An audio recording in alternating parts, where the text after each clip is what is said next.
अरे आज आप जल्दी घर आ गए।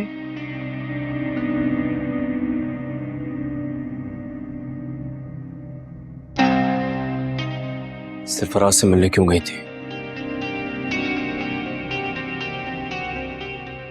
मैं तो अम्मा से मिलने गई थी। अगर अम्मा से मिलने गई थी तो फिर ये सब क्या है? इस सबूत के बाद भी झूठ बोलोगी मुझसे? मैं अम्मा से ही मिलने गई थी, रास्ते में सरफराज मिल गया।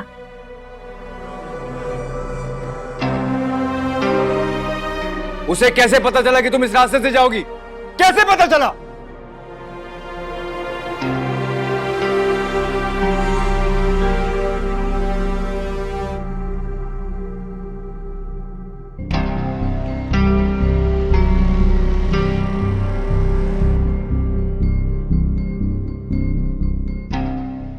यकीनन मिलने से पहले बंदा कॉल करके जगह तय करता है।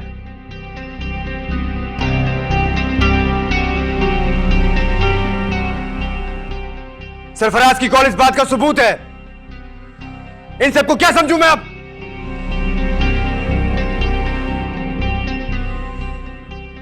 नहीं, ये सिर्फ एक इत्तेफाक है।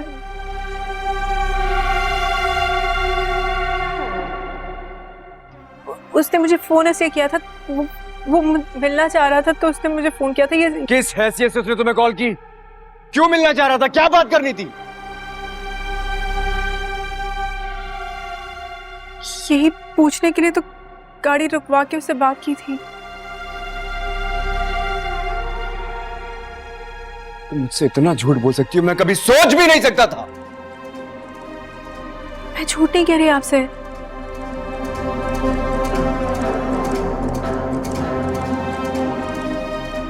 सरफराज मुझे रास्ते में मिला था, मैं तो खुद नहीं जानती। आप चाहें तो आप ड्राइवर से पूछ लें, आप गार्ड से पूछ लें, मैं अम्मा की तरफ ही गई थी। हाँ, तो अम्मा की तरफ जाओगी तभी तो सरफराज से मिलने का मौका मिलेगा तुम्हें।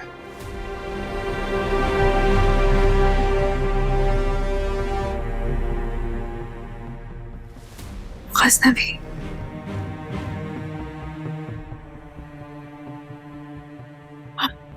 आपको मेरे बारे में बहुत बड़ी गलतफहमी हो रही है। नहीं,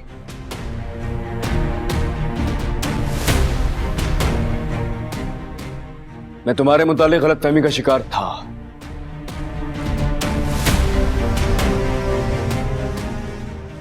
अब वो गलतफहमी दूर हो गई है।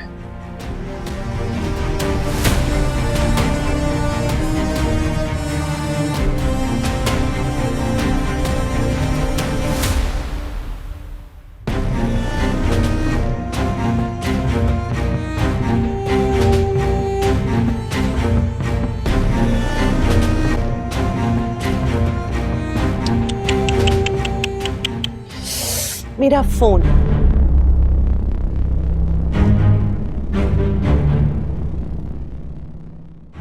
ये सब कुछ आपने किया है? आपके पास मेरी और सरफराज की पिक्चर्स कहां से आई? बस आ गई कहीं से। तुम्हें तस्वीरों से मतलब है या किसी और बात से? आप क्या कर रही हैं? आपने मेरे पीछे अपने जासूस लगाए हुए हैं। अब तुम्हारी जैसी औरत होगी, जासूसी तो करनी पड़ेगी ना। नौशर्मा साई को भी तो पता चले ना कि उनकी बीवी किस टाइप की औरत है। आप आग से खेल रही हैं। अरे आग से ही तो नहीं खेलना चाहती मैं, इसीलिए तो तुम्हें कह रही हूं कि चुपचाप अपने अम्मा अब्बा के घर चली जाओ। और अगर वहां नहीं जाना तो सरफराज के पास चली जाओ। कितना बेस्ट ऑप्शन है वो।